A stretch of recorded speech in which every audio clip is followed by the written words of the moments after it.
Hi everyone, welcome back to my YouTube channel. ഇന്ന് നമ്മൾ പോകുന്നത് കൊല്ലൂർ മൂകാംബിക ദേവി ക്ഷേത്രത്തിലേക്കാണ്.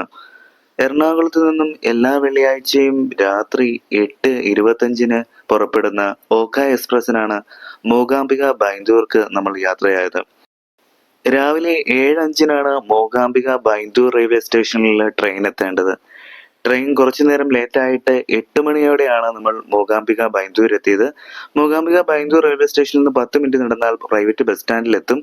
അവിടെ നിന്ന് 50 രൂപ പോയിന്റേ ഉള്ളൂ മൂകാംബിക ദേവി ക്ഷേത്രത്തിലേക്ക് ബസ്സിനാണെങ്കിൽ.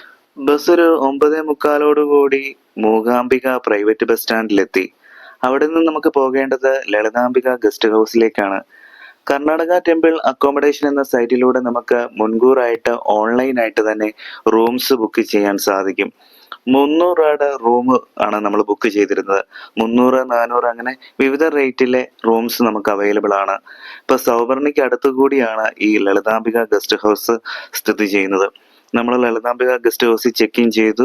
റൂമിൽ ചെന്നതിന് ശേഷം പിന്നീട് സൗവർണികയിൽ സ്നാനം ചെയ്യാനായിട്ട് പോയി. അപ്പൊ സൗവർണിക സ്നാനം ചെയ്ത് ഗണപതിയെ വന്ദിച്ച് ഗരുഡഭഗവാനെയും തൊഴുത് ആണ് ദർശനത്തിന് പോകണമെന്നാണ് പറയുന്നത്. അപ്പം നമ്മൾ ഇത് സൗവർണികയാണ് ഈ കാണുന്നത്. വനത്തിനുള്ളിലെ നദി ആയതുകൊണ്ട് തന്നെ ഒരുപാട് ഔഷധ സസ്യങ്ങളെ തഴുകിക്കൊണ്ടുള്ള ഒരു യാത്ര തന്നെയാണ് സൗവർണിക നദിയുടേത്. അതുകൊണ്ട് തന്നെ സൗവർണിക നദിയിലെ സ്നാനം മഹത്തരം തന്നെ. സൗവർണിക നദിയിൽ സ്നാനം ചെയ്തതിനു ശേഷം തൊട്ടടുത്ത് കാണുന്ന ഗണപതി ക്ഷേത്രത്തിൽ ദർശനം നടത്തി പിന്നീട് ഗരുഡ ഭഗവാനെ തൊഴാൻ വേണ്ടിയിട്ട് നമ്മൾ നടന്നു. സൗവർണിക നദിക്ക് സൗവർണിക എന്ന നാമം സിദ്ധിച്ചത് ഈ ഗരുഡ ഭഗവാൻ മൂലമാണ്. ഗരുഡ ഭഗവാന്റെ മറ്റൊരു പേരാണ് സുവർണൻ. അതിൽ നിന്ന് ലോപിച്ചാണ് സൗവർണിക എന്ന ഈ നദിക്ക് നാമമുണ്ടായത്. ഗരുഡ ഭഗവാൻ തപസ്സിരുന്ന സ്ഥലം ഗരുഡ ഗുഹ. സൗവർണിക നദീതീരത്ത് വളരെ ശാന്തവും വളരെ പച്ചപ്പോടുകൂടിയും പ്രകൃതിയാൽ ചുറ്റപ്പെട്ടിരിക്കുന്ന ഗരുഡ ഗുഹയിലെ ഗരുഡ ഭഗവാനെ തൊഴുതിട്ടാണ് ഇനി നമ്മുടെ യാത്ര. ഇനി ദർശനത്തിനായിട്ടുള്ള ക്യൂവിലേക്കാണ് നമ്മൾ പോകുന്നത്. സെക്കൻഡ് സാറ്റർഡേ ആയതുകൊണ്ട് തന്നെ വളരെയധികം തിരക്കായിരുന്നു. 2 മണിക്കൂറോളം ക്യൂ നിന്നിട്ടാണ് ദർശനം ലഭ്യമായത്. കൊല്ലൂർ മൂകാംബിക ദേവി ക്ഷേത്രത്തിലെ ഏറ്റവും പ്രധാനപ്പെട്ട വഴിപാടാണ് ചണ്ഡികാ ഹോമം. നമ്മൾ ക്യൂ നിൽക്കുമ്പോൾ തന്നെ നമുക്ക് കാണാൻ സാധിക്കും, ആ സൈഡിൽ തന്നെ നിരവധി ഹോമകുണ്ടങ്ങൾ കാണാൻ സാധിക്കും. നിരവധി ഭക്തർ അവരുടെ വഴിപാടായിട്ട് നടത്തുന്നതാണ് ചണ്ഡികാ ഹോമം. മൂകാംബിക ദേവി ക്ഷേത്രത്തിൽ കടന്നു കഴിഞ്ഞാൽ നമുക്ക് കാണാൻ സാധിക്കും നിരവധി ഉപദേവതമാരുടെ അമ്പലം. ദ്വാരപാലകന്മാരെ തൊഴുതതിനു ശേഷം വീരഭദ്രസ്വാമിയും സുബ്രഹ്മണ്യസ്വാമിയും തൊഴുത് ദർശനം നടത്താം. പിന്നീട് പഞ്ചമുഖ ഗണപതി, വെങ്കിടേശ്വരൻ, ആഞ്ജനേയ സ്വാമി തുടങ്ങിയ വിവിധ ഉപദേവതകളുടെ അമ്പലങ്ങൾ നമുക്ക് കാണാൻ സാധിക്കും. നാലമ്പലത്തിന് പുറകിലായി ശിവനും നന്ദികേശ്വരന്റെ പ്രതിമയും ഒക്കെ നമുക്ക് കാണാൻ സാധിക്കും. എഴുത്തിനിരുത്തുന്നത് സരസ്വതി മണ്ഡപത്തിലാണ്. ദിവസവും എഴുത്തിനിരുത്തുന്ന ചടങ്ങ് അവിടെ നടന്നു പോരുന്നു. ക്ഷേത്ര മതിൽക്കെട്ടിന് പുറത്ത് അടികയുടെ വീടിനോട് ചേർന്നൊരു ബാലഗണപതിയുടെ ക്ഷേത്രമുണ്ട്. അവിടെ തൊഴുതതിനു ശേഷമാണ് ദർശനം നടത്തണം എന്നാണ് പറയുന്നത്. പിന്നീട് നമ്മൾ ദർശനം നടത്തിയതിനു ശേഷം മൂകാംബിക ദേവി ക്ഷേത്രത്തിലെ അന്നദാന മണ്ഡപത്തിലേക്ക് നടന്നു. അന്നദായിനിയായ അന്നപൂർണേശ്വരിയായ അമ്മയുടെ അന്നം കഴിക്കുവാൻ വരുന്ന എല്ലാ ഭക്തർക്കും ഉച്ചയ്ക്കും വൈകിട്ടും അവിടെ അന്നദാനം ലഭ്യമാണ്. മൂകാംബിക ദേവി സന്നിധിയിലെത്തുന്ന ഒരാൾക്ക് പോലും വിശപ്പ് കൊണ്ട് ബുദ്ധിമുട്ടുണ്ടാകരുത്. അത്രയും കരുതലോടുകൂടിയുള്ള ദേവിയുടെ ഒരു അന്നദാന മണ്ഡപമാണ് നമുക്ക് നേരിട്ട് കാണാൻ സാധിക്കുന്നത്. എത്ര പേരെ വേണമെങ്കിലും ഉൾക്കൊള്ളാവുന്നതും വളരെ വേഗത്തിൽ ഭക്ഷണം വിതരണം ചെയ്യുന്ന ഒരു സംവിധാനമാണ് ഇവിടെ ഉള്ളത്. കർണാടക രീതിയിലുള്ള ഭക്ഷണമാണെങ്കിലും മലയാളികളാണ് ഏറ്റവും കൂടുതൽ ദർശനം നടത്തുന്നത് മൂകാംബിക ദേവി ക്ഷേത്രത്തിൽ. വളരെ സ്വാദോടുകൂടി ഭക്ഷണം കഴിക്കുന്ന ആൾക്കാരെ നമുക്ക് കാണാൻ സാധിക്കും. അമ്മയുടെ അന്നപ്രസാദം വാങ്ങി ആ അന്നദാന മണ്ഡപത്തിൽ നിലത്തിരുന്ന് കഴിക്കുമ്പോൾ കിട്ടുന്ന രുചി പറഞ്ഞറിയിക്കാനാവില്ല. ഇരുന്ന് കഴിക്കാൻ ബുദ്ധിമുട്ടുള്ളവർക്ക് ബെഞ്ചും ഡെസ്കും അവിടെയുണ്ട്. ഒരേ സമയം എത്ര പേർക്ക് വേണമെങ്കിലും ഇരിക്കുവാനും ഭക്ഷണം കഴിക്കുവാനും കഴിയുന്ന ഒരു സംവിധാനമാണ് ഇവിടെയുള്ളത്. അത് നമുക്ക് നേരിട്ട് വരുമ്പോൾ കാണാൻ സാധിക്കുന്നതാണ്. ഉച്ചയ്ക്ക് നട അടച്ചു കഴിഞ്ഞാൽ വൈകുന്നേരം 3 മണിക്കാണ് പിന്നീട് നട തുറക്കുന്നത്. മൂകാംബികാ ദേവി ക്ഷേത്രത്തിൽ നാലമ്പലത്തിനു പുറകിലായിട്ടാണ് നെയ്വിളക്ക് കത്തിക്കുന്ന സ്ഥലം. ദേവിയുടെ ഒരു പ്രധാനപ്പെട്ട വഴിപാടാണ് നെയ്വിളക്ക് കത്തിക്കൽ. ദീപാരാധന സമയമായി. അമ്പലത്തിന് ഫ്രണ്ടിലെ വലിയ വിളക്കിൽ വിളക്ക് കത്തിത്തുടങ്ങി. സന്ധ്യയായി, ഇരുട്ട് പടർന്നു.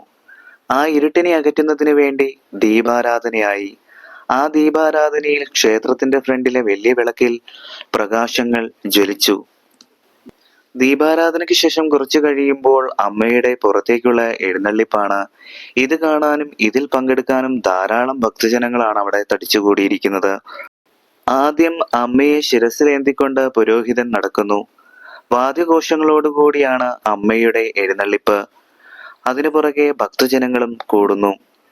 അതിനുശേഷം അമ്മയെ പല്ലക്കിൽ എടുത്തുകൊണ്ടുള്ള പ്രദക്ഷിണമാണ് പിന്നീട് നടക്കുന്നത്.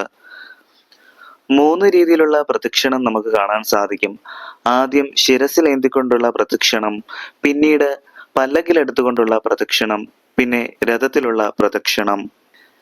രഥത്തിലുള്ള പ്രദക്ഷിണം വഴിപാടായിട്ട് ഒരുപാട് പേർ നടത്തുന്നു.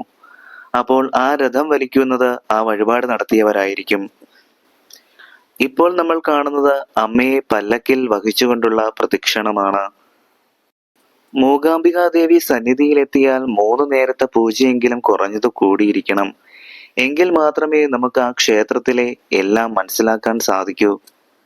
വന്നു കണ്ടു തൊഴുതു പോകുക എന്നുള്ളതല്ല, അമ്മയുടെ എല്ലാ പൂജകളിലും പങ്കെടുക്കുക. അത് വലിയ കാര്യം തന്നെയാണ്. മൂകാംബികാ ദേവിയെ പല്ലക്കിൽ വഹിച്ചുകൊണ്ടുള്ള പ്രദക്ഷിണം കഴിയുമ്പോൾ പിന്നീട് രഥത്തിലെ ഘോഷയാത്രയാണ്. ഇന്ന് സ്വർണരഥത്തിലായിരുന്നു ഘോഷയാത്ര. അമ്മയെ സ്വർണരഥത്തിൽ പ്രതിഷ്ഠിക്കുന്നു. അന്നത്തെ ദിവസം തേര് വലിക്കുന്നതിനുള്ള വഴിപാട് മുൻകൂറായി ബുക്ക് ചെയ്തവരായിരിക്കും രഥത്തിന് ഫ്രണ്ടിൽ നമുക്ക് കാണാൻ സാധിക്കുക. അവർ രഥത്തിന്റെ ഇരുവശങ്ങളിലുമുള്ള കയറിൽ പിടിച്ചുകൊണ്ട് നിൽക്കും. രഥം വലിക്കുന്നതിനായിട്ടാണ് ഇങ്ങനെ. തേര് വലിക്കുന്നതിന് മുന്നോടിയായിട്ട് അവിടെ തേങ്ങ ഉടയ്ക്കുന്ന ചടങ്ങ് നടത്തപ്പെടുന്നു. എല്ലാവർക്കും തേര് വലിക്കാൻ സാധിച്ചില്ലെങ്കിലും അത് കാണുന്നത് തന്നെ മഹാപുണ്യം. അതുകൊണ്ട് തന്നെ മൂകാംബികാ ദേവി ക്ഷേത്ര സന്നിധിയിലെത്തുന്നവർ 3 നേരത്തെ പൂജയും കൂടാൻ ശ്രമിക്കുക. മൂകാംബികാ ദേവിയെ ശിരസിൽ വഹിച്ചുകൊണ്ടും പിന്നീട് പല്ലക്കിൽ വഹിച്ചുകൊണ്ടും പിന്നീട് രഥത്തിൽ വഹിച്ചുകൊണ്ടുള്ള പ്രദക്ഷിണം കാണേണ്ടത് തന്നെയാണ്. 3 രീതിയിലുമുള്ള പ്രദക്ഷിണത്തിനു ശേഷം മൂകാംബികാ ദേവിയെ സരസ്വതി മണ്ഡപത്തിൽ എഴുന്നള്ളിക്കുന്നു. അവിടെയുള്ള പൂജയാണ് നമ്മൾ ഈ കാണുന്നത്. ഈ സമയത്ത് ദേവിക്ക് മുമ്പിൽ നേരിട്ട് നമ്മുടെ കലാവൈഭവങ്ങൾ പ്രകടിപ്പിക്കാം. പാട്ടുപാടുന്നവർക്ക് പാട്ടുപാടാം. സരസ്വതി മണ്ഡപത്തിലെ പൂജയ്ക്ക് ശേഷം കഷായ വിതരണമാണ്. രാത്രി 9 മണിയോടുകൂടി കഷായ വിതരണം ആരംഭിക്കും. ശ്രീ ശങ്കരാചാര്യർക്ക് രോഗം വന്നപ്പോൾ ദേവി കഷായ തീർത്ഥം ഉണ്ടാക്കി കൊടുത്തുവെന്നും ആ തീർത്ഥമാണ് നമുക്കും നൽകുന്നത്. ഇത് സേവിക്കുന്നതിന് വേണ്ടി നീണ്ട ക്യൂ ആണ് നമുക്ക് കാണാൻ സാധിക്കുന്നത്. കഷായ തീർത്ഥം സേവിക്കുന്നതിലൂടെ ആ ദിവസം തീരുന്നു.